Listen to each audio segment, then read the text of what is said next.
You and I with Rashmi Shetty is a simple attempt of bringing in stories of people you and I can draw inspiration from. Ordinary folks, extraordinary lives. Their uniqueness and individuality that make them interesting to talk to and to listen to. A reaffirmation of the fact, open your eyes wider, the world is far more beautiful when we acknowledge the presence of both you and I.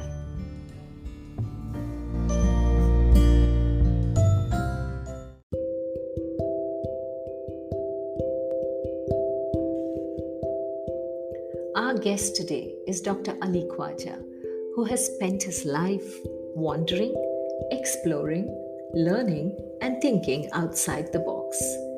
He talks or trains only when invited to do so, as he has all the time in the world, he says, and no commercial interest. He enjoys traveling, meeting new people, and learning while he teaches. A Montessorian, an engineering graduate of the Institute of Science and IIT Bombay, and a doctorate in behavioral sciences, he has always carved out his own path and been a freelancer, ensuring that work is joy every day. Author of 30 books and 80 booklets, he's a columnist and a sought-after speaker. His aim is to help develop innumerable competent people so that he can become redundant and go back to making paper boats for the rainwater. What a wonderful moment is this, Dr. Ali Khwaja, to be talking to you once again after so many years. I'm excited on this journey because you have always been a very amazing speaker, a motivational one, an inspirational one. But when you share your life, what I love is the lightness with which you share the story. So I'm looking for a lot of moments of laughter to treasure and a lot of insights that I'm going to take at the end of this conversation. Welcome to You and I with Rashmi Shetty, Dr. Ali Khwaja. Thank you very much, Rashmi. Yes, it's my pleasure. I still cherish those good old days when I used to be with you on radio. And I think thanks to this concept of podcast, we can get together again. And yes, I'm willing to talk anything. I do have this bad habit of going on talking endlessly. But you know something, today you have made me very nervous. I can't believe that. The topic which I feel hesitant to talk about is Ali Khwaja. Ask me any other topic under the sun and I can talk for hours.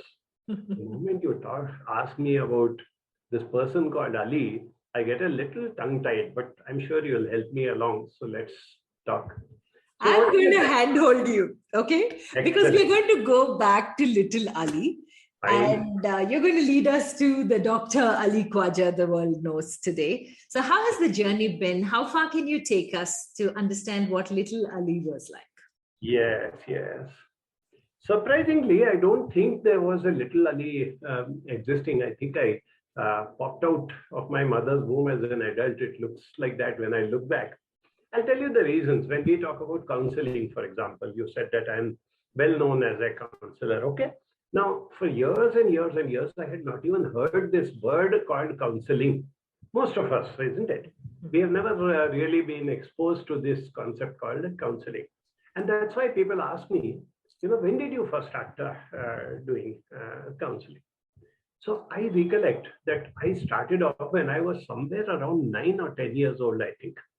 See, I have two sisters who are 6 and 7 years older than me. So when I was coming to about 9 or 10 years, they were somewhere around sweet 16. And we had a very centrally located house. We used to live with our grandparents. And a lot of their friends used to come, partly because it was very conveniently located and partly because our grandparents were there. So their parents felt safe sending their daughters to our house. And there was no male at that time, except my grandfather, who was 75, and I, who was 9 years old. So they felt safe in between. So a lot of these girls used to come. And every now and then, they would catch hold of me and say, Go near the gate and go and see, do you see that boy with the red shirt standing there? And I would go out and see that, yes, there's a boy with red shirt. What is he doing there? You want me to call him? No, no, no, no, not at all, not at all. He has been chasing me. He's, from the time I left home till I came here, he's been following me on the cycle. Okay, do you want me to get my friends and beat him up? No, no, nothing like that. Actually, I feel nice that he's chasing me. But I don't know, my parents will get very angry if I speak to him. And they would start off with all that. And I would be wondering, what is wrong with this girl? Why does she want to speak to that guy whom she doesn't know? And more importantly, what is that guy doing standing there in the hot sun? Why isn't he going and playing cricket or enjoying himself with friends? Why is he hanging around just to wait for this girl to come? But essentially, when these girls used to start talking to me, I had absolutely no idea what is going on. So what I would do is, oh, I see, is it okay? Yeah. Oh, that's so nice. You feel cute about it. Years later, somebody told me that is what is counseling. Where you keep your mouth shut, you don't give advice, but you accept a person as is where is. Because they were so much more elder. At that age, when you have people who are 6, 7 years older, you can't sort of be impertinent with them. You can't joke around with them. So I used to be very seriously nodding my head and saying, oh, yeah, yes, I can understand what you must be going through. All that used to happen.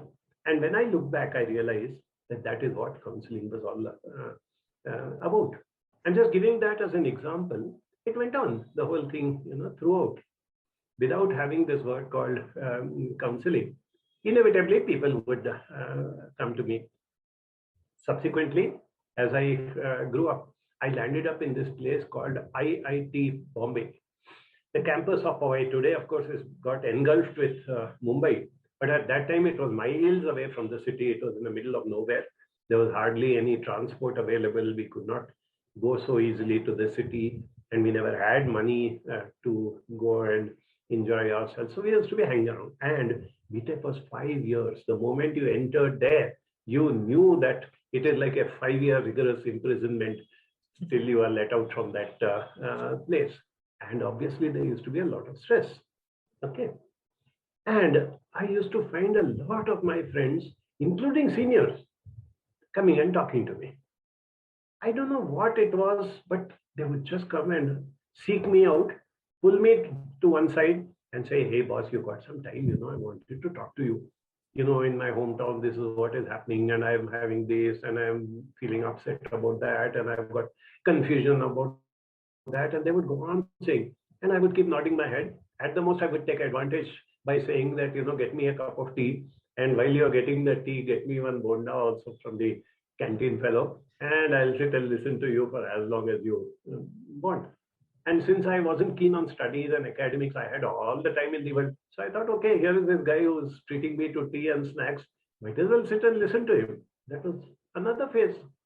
No mention of anything called counseling, nothing of that sort, but it went on. So what happens is that some of us sort of drift into this thing without our realizing. Perhaps that is what happened to me. I want to stop you here. Yeah. We have children striving now from their LKG to get into IIT. Yeah. And here you make it sound like your journey to IIT was like walking into any other college campus. Yeah. And you're saying I was not interested in studies. So these conversations were interesting.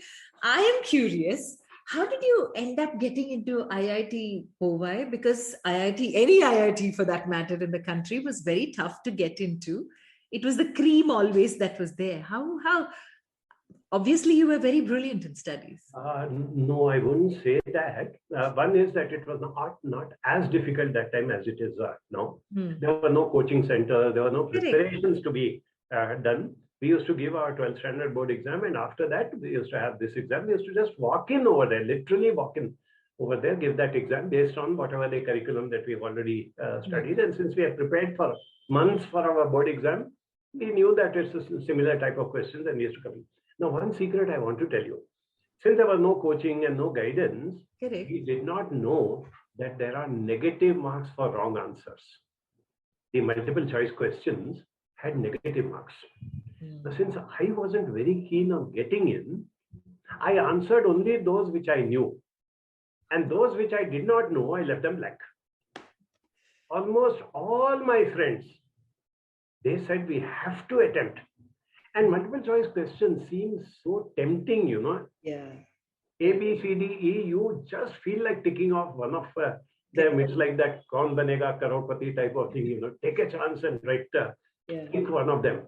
Yeah. And all those that they ticked and turned out to be wrong, turned out to be negative marks. Oh, yeah. That was one reason. The second is, yes, I do acknowledge that maybe I do have a high IQ, which is what is needed to crack all these entrance exams and all. And IQ is no credit to me, because as you know, IQ is inherited through your genes. So if I do have a high IQ, it is because of my parents, grandparents, all these people, and they were great achievers. In fact, a lot of people very proudly say, no, mine is a rags to riches story. I very equally proudly say mine is a riches to rags story. What was your home like, Dr. Ali? What was it to be in a home like this where you had extremely successful people around you? Oh, yes, it was amazing. And one thing that I was the youngest of four of my siblings. And of course, those days, joint families, cousins, uncles, aunts, all those people. And as I kept growing up, initially, I also had certain ambitions. I think I had vague recollections, the usual ones which every young fellow has. One ambition I recollect was to, as usual with boys, want to become a fighter pilot. And I was around 10 years of age when I got specs. And somebody told me, out. There's no way you're going to be a fighter pilot. So that was my one and only dream, perhaps, which got off. After that, I didn't have much of ambition. But one thing I realized very early in life is that, I don't want to be part of this rat race. People are getting into this entrance exam, that entrance exam. Some of them went for NDA and got into the military. Some of them went into civil service and got into IAS. While they were going on struggling, I was enjoying life. That's what I meant. I told you, even 5 years in IIT, I was thoroughly enjoying life. I was doing exactly what Chetan Bhagat said in the title of his book, which eventually became Three Idiots movie. The title of the book, if you recollect, is 5 Point Someone. Yes. It's not 5 point something, it is 5 point someone. The reason for that is that in institutions like IIT, we had to get 5 grade points out of 10 to pass, like say 50%. Okay. If you fell below 50%, that is below 5, you are out. If you are above 50%, it does not matter whether you get 5.1 or 9.1. You passed along with everybody else. So what we used to do, me and a few friends, is we used to ensure that we are 5 point someone. Never allow grades to go below 5. It's 4.9 and it's like, being in water. As long as your nose is even 1 inch above the water, you can breathe. If it is 1 inch below water, you had it, you're going to drown. Yeah. So we had learned this fantastic formula that you have to be 5 point someone. And since it was a continuous assessment program, so we had the monthly test, we had the midterm test. And if I realized that I have already made it to 40% of the marks, I knew that in the end term exam, I had to get 10% and I will pass. So I would study enough to get that 10% and I would be, crossing that 50% mark and I would go ahead. So that was the type of thing. And I was not the only one. I can reel off so many names of people who came into IIT without having that mad rush which is there today, that crazy, as you said, LKG, 5th standard, 10th standard. That wasn't there at all. We did acknowledge that it is one of the good, or maybe the best. That time we had only 5 IITs. It was another thing. So it wasn't as though, there are thousands of seats. IIT Bombay used less than 300 students every year. So 5 IITs put together was about 1,200 or 1,400 students from the entire country. So people knew that it's not all that possible to even get in. So it's not that every second guy like we find today who was crazy to get in. So we did get in. Now, some of the best lessons that I have learned are outside the textbooks and outside the classroom. I'll give you one Very interesting example. Within days or weeks after getting in, see, I lived in a palatial house in Bombay. My father was an IAS officer and he retired as the chief secretary of Maharashtra, all those things. And he was also hobnobbing with the top-notch people of Mumbai, where you name it, film stars, celebrities, industrialists. And we had that type of lifestyle. From there, I was dumped into this room of 7th Hostel IIT, which was, our maid servant did not live in such horrible environments. And I was told that you may have anybody, but it's all undergraduates. It's compulsory to stay in the campus. Only weekends you can go home, but otherwise you have to stay. And it was going to be very tough to manage for 5 years. I was very lucky that a friend's friend at that time got appointed. That was a year in which the Industrial Design Center of IIT Bombay was established. And a friend's friend who had just completed his Ph.D. in USA was appointed there as an assistant professor of ergonomics. He and I joined IIT Bombay at the same time. He as a teacher, me as a student. But because we had this very good common friend, we sort of became friends. He was living in the staff hostel, he was a bachelor. I was living in the 7th hostel. So we used to catch up with each other in the evenings, go for a walk. One fine day, I happened to ask him, you are teaching ergonomics, ERGONOMICS. I had never heard that word before. He said, you teach this subject called ergonomics. It doesn't make head or tail to me. Anyway, I'm not your student. I'm not a student of design. But just for my curiosity, can you tell me in simple English, what is ergonomics? Instead of giving me an elaborate definition, you know what he did? We were walking along and in front of us was a post box. I don't know whether youngsters even know what is a post box. It used to be that red cylindrical fellow on the footpath with a black topi and a black snout. And he was a very, very important person in the pre-email and pre-internet days, because all your communication was through what we today refer to as snail mail. Yeah. You have to put it in an envelope, put a stamp and put it inside, and then you know that it goes, right? Okay. Yeah. Now he showed me a piece of scrap paper and he said, pretend that this is a letter and post it. I said, boss, this is a scrap paper. He said, don't worry, the postman will throw it away. I went there and I twisted myself. I went down slightly on my knees and I twisted myself and I twisted my arm to see that that piece of paper goes inside. And my friend was standing there smiling at me and he said, why are you doing this Kathakali? He said, what do I do? Unless you twist and turn, the thing will not go inside. He said, exactly. Should the post box be made for your convenience? Or should you bend and twist yourself for the convenience of the post box?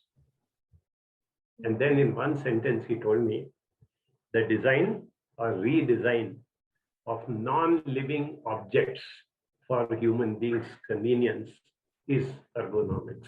Wow. And the message that reached me, it was not ergonomics.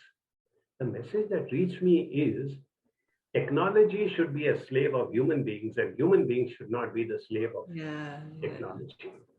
And I'm talking about 40 years back, much before artificial intelligence, machine learning, Internet of things, and all these things which have come, including addiction to the Internet, which is grossly overtaken many people in the younger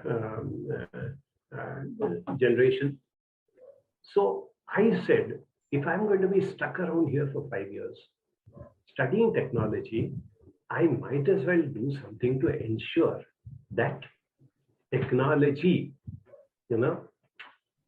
becomes our slave and not our master. And that gave me enough, boost or motivation that whatever I learn, I may hardly learn anything from the textbooks because I'm not interested, but I will learn enough to ensure that my learning helps in the process of ensuring that technology should be our slave and not our master. And that has been something which I've been practicing for years and years and years, even today. Whenever somebody comes to me for whatever career guidance, relationships, job-oriented things. I keep telling them, please understand, technology is a wonderful tool as long as you keep it as your slave. The day technology grabs hold of you, it is what we do when we caution people who are going towards alcoholism, that first you drink the alcohol, eventually the alcohol drinks you. Correct. That's what technology is doing today. Technology addiction is 10 times worse than alcohol addiction, according to me. So I'm glad that I'm still around in this era where I can continue with this little mission. And I've stuck to those little things of those good old days to ensure that we have to look at things that way. What my degree from IIT does is makes me credible. So, people say, oh, this guy is, but one thing also, if people ask me, you studied in IIT Bombay? I say, no. No, but it's written here, somebody told me. I said, no, is they wrong? No, it's written here, B.Tech IIT. I said, yeah. I did not study in IIT. I spent 5 years in IIT. Hanging around, counseling people, just enjoying life. And one odd time when there is some test or some exam, spending a few hours the previous night looking it up and going and giving the exam to ensure that I'm 5 points someone. But studies was the least of the options over there. And that brings me to a very, very important thing, if you ask me, to give some sort of a message to the younger generation. What you do in a good institution, and I'm not saying IITs are the only good institution, there are hundreds of them, thankfully, today in our own country. There are hundreds of absolutely excellent institutions that have come up. Do any course in any of these institutions. Like I said, spend a few years there, that's it. And you come out as an accomplished person. It does not matter whether you do a B.Tech or a BA or a BCom or whatever may be the degree, but you come out as an accomplished person. And that is what I propagate about the things. If you allow me to digress, I had this junior, who was in chemical engineering department. He passed out. He was not a topper. He was a good student. He passed out, went to USA as most of our contemporaries used to do in those days. Went on for higher studies, did very well for himself, then got interested in academics, then became a professor. And 5 years back, he was appointed the Dean of Harvard College of Management. Harvard B School is probably number 1, number 2 in the whole world, right? Nitin Noria is his name. Nitin got appointed, the first non-American to be appointed the Dean of Harvard. Okay. The media asked him when he got this appointment, you have come all the way from India, you studied in an institution called IIT Bombay, you are a student of chemical engineering. What did you learn over there that brought you to this height? And Nitin said, studying chemical engineering for 5 years in IIT Bombay taught me that I do not want to be a chemical engineer. It doesn't make a difference which IIT you studied. It doesn't make a difference which branch you studied in. But if you really take advantage of being in these sort of things, we had some wonderful people who used to come over there. One of them I'd like to very seriously mention to you. He just passed away a couple of months back, Charu Rangnekar. Charu Rangnekar was not a faculty in IIT Bombay. He was a very successful executive. He headed a big pharmaceutical company as its managing director. Somewhere in his 40s, he got this bug which said that I'm not going to be a corporate honcho all my life. He took a very courageous decision and resigned and said, I'm going to be a motivator for the youth. And Director IIT happened to be a friend of his. He approached him and said, give me one class out of so many branches and so many classes that you have. Give me one period per week. I'd like to come and spend 1 hour with them on a regular basis throughout the semester and see what I can do. Director IIT was not very keen. So he found out which is the most disposable batch, and that turned out to be ours, 4th year metallurgy. He said, okay, you're going to teach them. As I told you, we had a very rigorous schedule Monday to Friday. Friday evening, 5 o'clock, we would be through TGIF. And we would be madly rushing for the weekend. And Sharu was allotted 4 to 5 p.m. on Fridays. He is not our faculty. He is not teaching a subject on which we have any examinations. So you can understand the enthusiasm of the students. Yeah. We were 38 of us in the class. The first day he came to take the class, only 9 of us were sitting there. The second week when he came, there were 18 of us. The third week, there were 32 out of 38.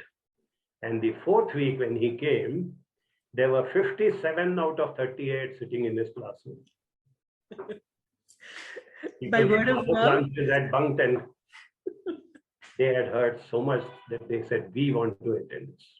It came to a point where the senior professor started saying, I'm not going to take a class Friday 4 to 5 because nobody comes. And Sharu's session was shifted to the auditorium. It became open to anybody who wanted to attend that. And I kept in touch with him of late, till few years back. Whenever he used to come to Bangalore, he used to be invited to IIM Bangalore and various institutions. We used to pick him up from the airport, bring him over here. He had a precondition. He used to come by the early morning flight. He used to say that, give me a nice South Indian breakfast and filter coffee. I'm going to spend the first morning with you guys and then push off to wherever I have to go. Now, this is just to give you an example of what learning takes place in these institutions. Because it was IIT Bombay, Sharu Rangnekar came there, and it became a lifelong process of learning from him and so many other. But what was he doing, Ali, in those classes, those talks that brought students like that? Yes, I'll tell you. He used to start off by saying that, you guys like my classes and you don't like some of your other teachers who are far more qualified. They've got so many PhDs and this and that, and yet you don't. He said, you want to know the reason why this happens? He said, if you want to teach Ramu mathematics, it is not enough to know mathematics. And he stopped. And we are wondering, to teach Ramu mathematics, you need to know biology, is it? What is he talking about? Then he said, if you want to teach Ramu mathematics, it is not enough to know mathematics. You should also know Ramu. Wow, there was a huge tube light glowing over my head. Yeah. And I said, yes. And he said, it's not teach as in teach. You want to connect to any Ramu. You're a great guy in mathematics or in management or in whatever you are, but how much of attention have you paid to the Ramu? If you start doing that, it's wonderful. Then he said, okay, you guys are qualifying from one of the top-notch institutions. You're getting a good education. You'll probably become well-known in your field, whatever, metallurgy, chemical, whatever you are doing. But remember, when you occupy very good positions in very good organizations and you feel very proud of it, you will be having a boss sitting on your head. Quite likely, your boss cannot do most of the work that you do. Yeah. He may not be half as qualified as you. Yet, he sits on your head being your boss. Have you ever wondered why these people become bosses? When you have people like IIT engineers and this and that working with them, under them. He said the answer is very simple. That man knows how to get work done from you. He doesn't know how to do the work. You don't want to do some coding or some computer programming. He doesn't know. You want to melt steel and make alloys of aluminum. He doesn't know. But he knows how to get work done from you. So whatever else you learn in life, learn how to convince others, get people on your side, and see how you can get work done. Then only you keep going up. And just giving you a couple of things to tell you. I think this has been my continuous journey. It's always been learning from somewhere, somehow or the other. I'll give you a recent example that, people talk so much about attrition, people leaving and going away, people jumping jobs, those sort of things. I have this little farm called Manthan, where we hold camps and this and that. We have made a beautiful place. Is not a commercial place, but it's open to any NGOs, educational institutions, and we also have our camps. Now, from day one, when I just wanted to start, building and setting it up, one person, a villager type of person, walked up and he asked, "Do you need a watchman?" I said, "Yes, I do. But how do I trust this guy?" Mm. I looked at him and I tried to talk to him because he speaks 3 languages. I speak 3 languages. And none of those 6 overlap. So you can understand what sort of conversation I was having with this man. Okay. I sat down and spoke to him for half an hour and I got convinced. This is something that has always been a policy of my life. Try to take that little extra trouble to understand people. Now, my issue was, I'm going to get bags of cement, I'm going to get material, and I'm going to go away home. He's going to be there. In the night, he just sells off those cement bags and runs away. What is going to happen to me? How do I ascertain? Normally, what would people do? They would look for references, they would ask for guarantees, they would look for his precedents. I said nothing of that sort. I spoke to him for half an hour and I was convinced that this man is genuine. I said, "Come, I'm employing you." Out of the blue. 2 days later, he came and said, the monsoons are coming. I need protection. I need to build a hut and shelter for myself. You have to give me 600 rupees. Huge amount, 30 years back. I have to give him 600 rupees cash without knowing who he is and where he has come from. Again, I spoke to him and I said, "Why do you need? What is the thing?" He answered everything correctly. And I just pulled out that 600 rupees and gave it to him and he built his shed over there. And he's been there for 30 years. The incident that I wanted to highlight was a few years back, a big shot, acquired the land diagonally opposite to ours, a huge tract of land. And he started building. He built a beautiful farmhouse, bungalow, servants' quarters and all that. Now he had to drive past our thing. And at that time, we didn't have a compound wall. So when he used to drive past my place to go to his place, he used to see this Kadrappa and his wife Tirmalama working away meticulously. Whenever he would cross at any time of the day, they would be working, doing something or the other. So he asked his men that who owns that place. So they said somebody from the city called so and so. Does he live here? No. Does he come here every day? No. Hardly ever. Once a week, sometimes he comes. Who else is there? Do they have a manager there? No, there's no manager there. Then why is this couple working from morning to evening when nobody is supervising over them? And he got so impressed. He called him and he said, "You know who I am? No, I'm this big shot. How, Swami? I know you." He said, "Whatever salary you are getting there, I'll start you off at 50% more with a lot of promises of increments. You are living in a tin shed there. I'll give you a beautiful RCC house here to live with running water and all the facilities. Just pack up and come." You know what Kadrappa told him? "Sir, my boss is my God. Devdu. Sir, you're asking me to leave my God and come away just because you're giving me money? Sir, you're a very rich man. You're a very powerful man. I am nobody. I should not be speaking like this in front of you also. I realize that. But sir, never do this. Never try to take away a man from his God. I'm very happy. If I need more money, I'll go and fight with my boss and I'll ask him for more money. But I will not do it." He walked out and came back. And he did not even tell me that he had got such an offer. Incidentally, in some public function, I happened to meet this great gentleman. And in the course of conversation, it came out, "Oh, you are the owner of that farm." Then he told me the story of Kadrappa. Now, as long as there are human beings like this around us, I meet him casually once in a while when I go there and stay. And as I told you, I have these wonderful conversations in 6 different languages with him. But it still reinforces. That is what keeps people going. On the other hand, when I see people who are great achievers, as I told you, the riches to rags story, left, right, and center. You want to make a list of every possible VIP in every department and every institution. I can show you one person from my family who belongs there, whether it is military, judiciary, IAS, IPS, you name it.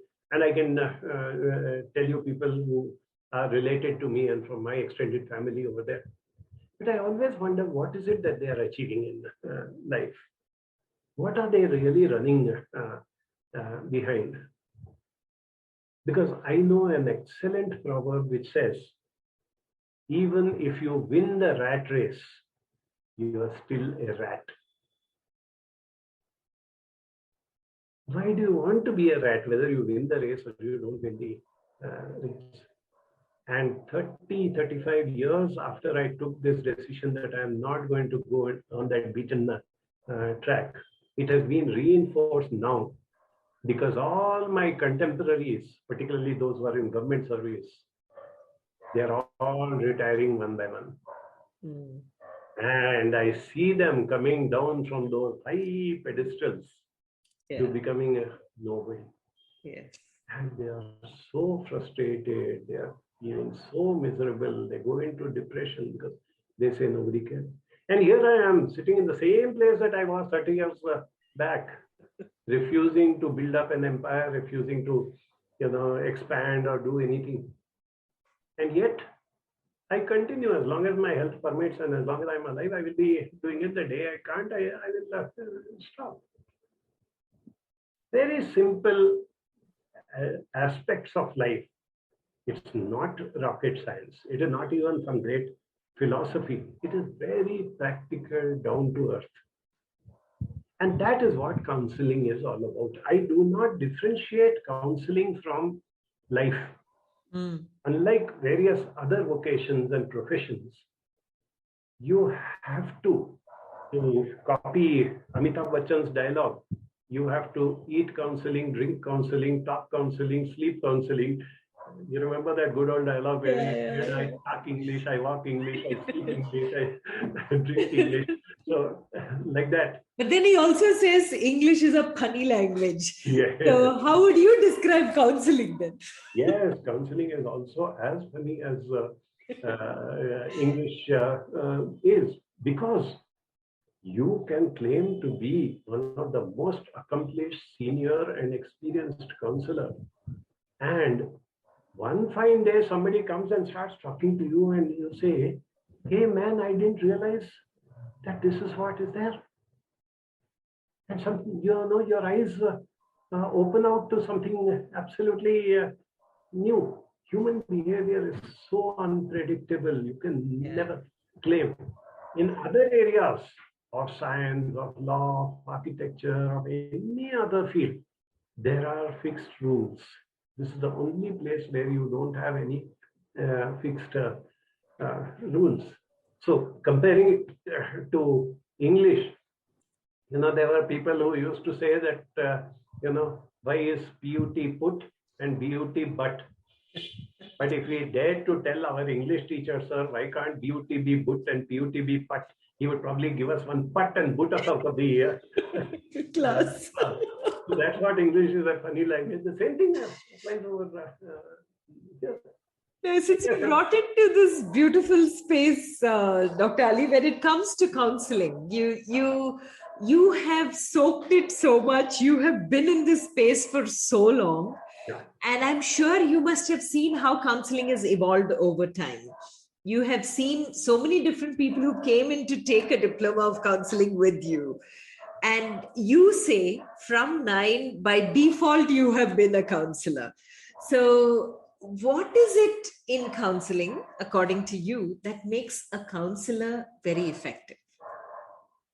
The fact that whether you help others or not, whether you manage to transform lives or not, whether you are very effective in helping them or not, your life transforms. This is something you can ask. It has been 22 years since we started our one-year program, and at least 10 years before that, we used to run short-term programs. So 30 years plus I have been training people to become counselors, right? Every now and then I meet one of my own students who has this statement to make. Ali, I don't know how many people I have helped, how effective I have been, how efficient I am as a counselor, but I do know that from the time I learned counseling, I went through this whole practical aspects of counseling, and I started practicing it. My life has transformed. Including, I sometimes come out with somebody, it happened recently in the COVID situation also. Something happened. Let's say a death took place due to COVID totally unexpectedly. The person tells me, and I'm not trying to boast, I feel very humbled when they say that. They say, Ali, if I had not done the DCS, that is the Diploma in Counseling Skills, if I had not done the DCS program, I would have probably collapsed. This tragedy was so bad. But somewhere, somehow I feel that I learned how to cope with the most difficult situations in life. And that's why today I'm still here, I'm still talking to you, I'm still thinking of life as something positive and how it needs to be built.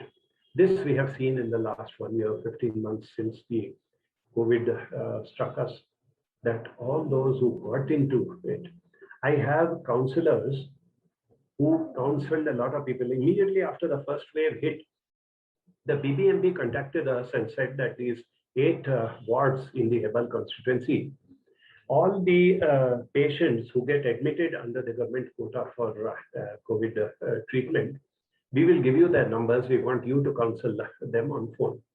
Okay.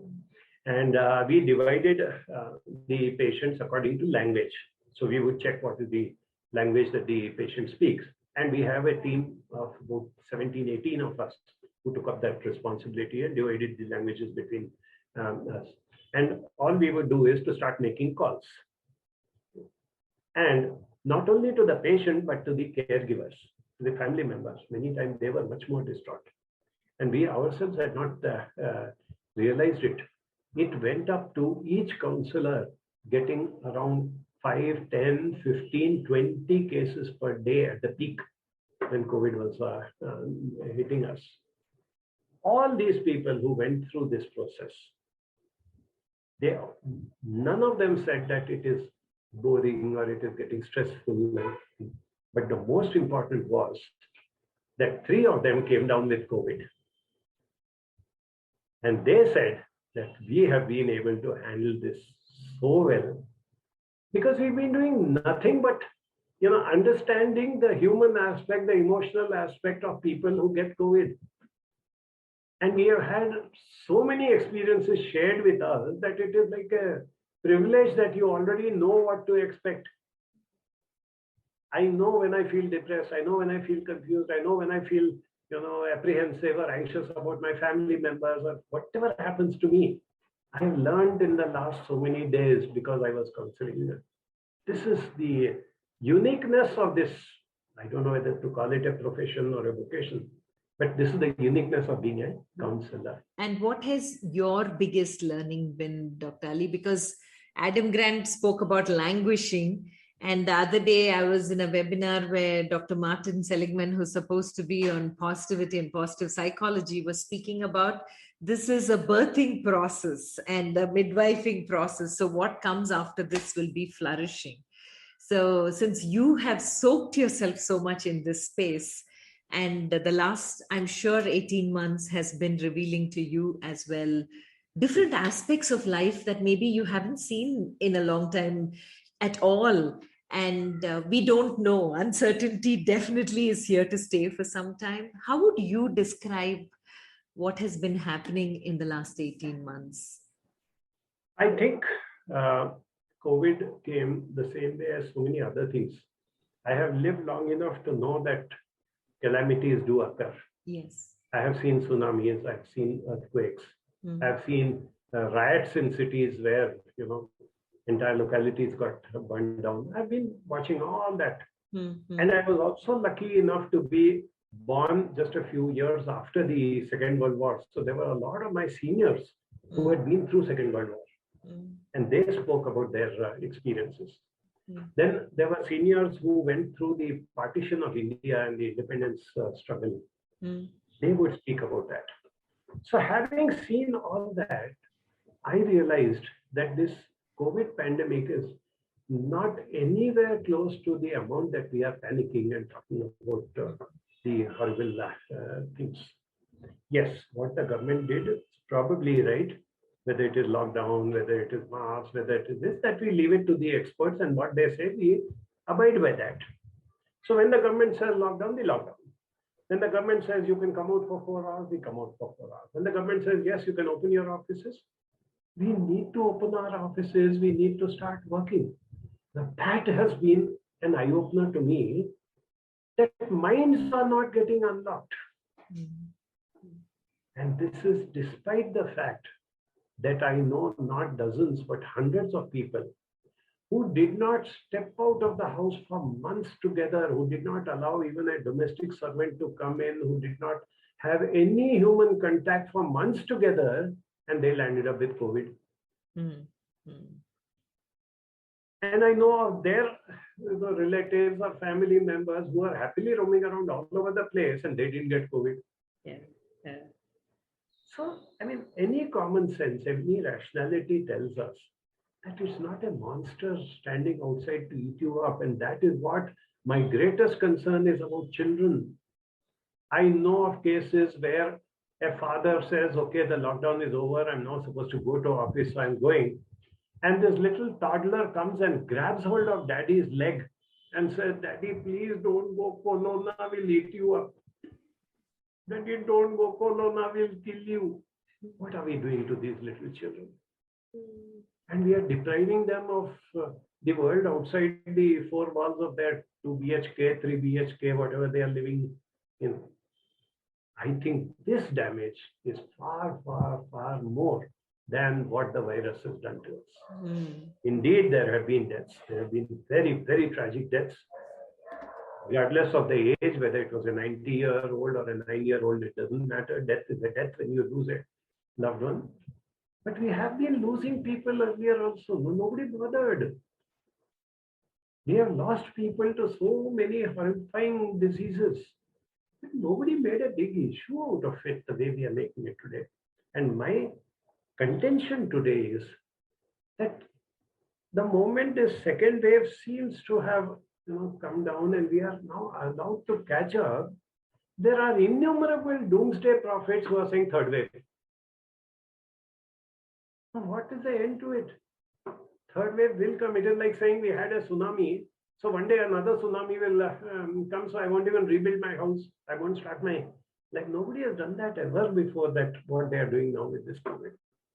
I don't know who is to blame. They say social media, they say they say that. I don't know. Don't even want to get into it. But I definitely want to pass this message to people that please unlock your minds.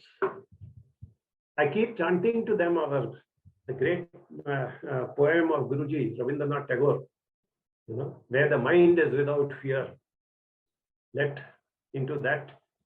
Oh Father, let my country awake. I really pray the words of Guruji Rabindranath Tagore. Very beautifully said. And that poem, though written so many years ago, is still relevant. And I think that's why it makes so much sense, especially in these times where everyone is living in fear and a sense of insecurity. The poem still becomes so valid. And thank you so much for your time, Ali. And what I would like to ask you now at this point is 3 life lessons that have come to you over the years.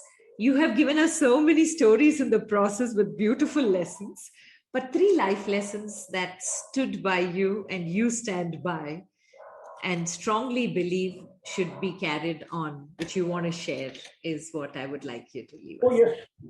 There are so many, but let me tell you 3 which perhaps are the most significant that I have observed. Number 1, please be genuine, please be congruent. I think hypocrisy is another pandemic that has overwhelmed society. Innumerable people are living hypocritical lives. They know deep down inside that they don't believe in something, but they are still enacting that. Can you please get rid of hypocrisy and become congruent? As the Red Indians say, talk your talk and walk your talk. say what you believe and do what you have said. That would be one thing which is going to really help.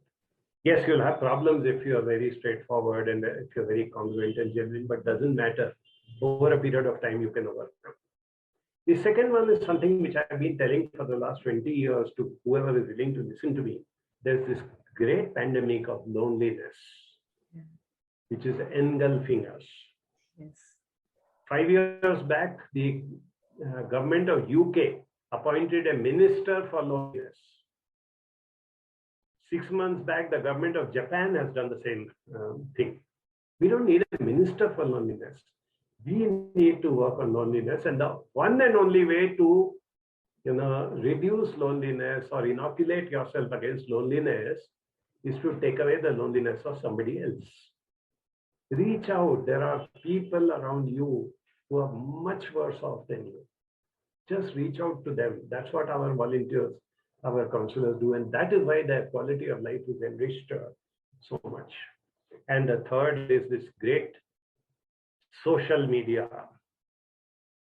You may laugh at me if I tell you that I have still not got onto social media. I do not even have a smartphone. Okay, I'm one extreme character. I know you need a smartphone and you need some minimum social media, but can you please limit it to the essentials? Do not allow social media, gossip, rumors, all these things, which comes back to what I had started off with, that is, let technology be your slave. Let social media be your slave and not your master.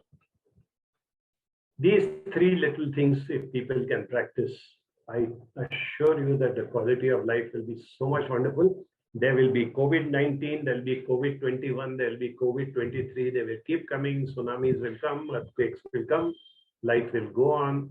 I have lived most of my life in the city of Mumbai, where I still remember 6 bomb blasts took place in local trains in one evening.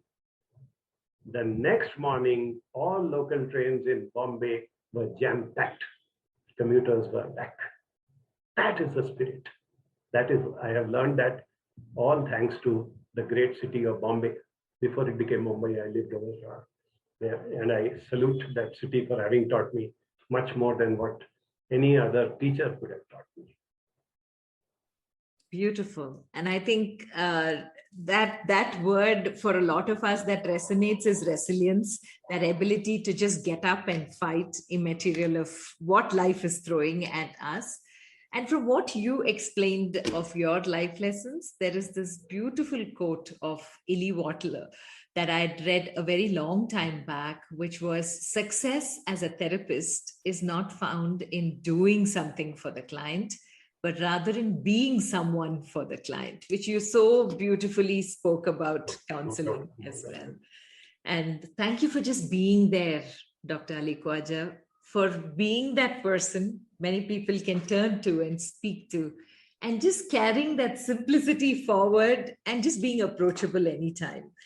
May this beautiful persona that you are continue to shine and be that bright spark in the life of every person who wants to be that counselor they dream to be.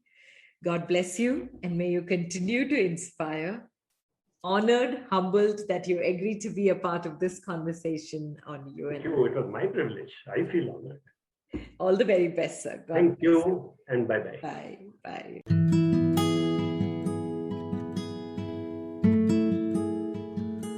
With that, we come to the end of this weekly quest of You and I with Rashmi Shetty.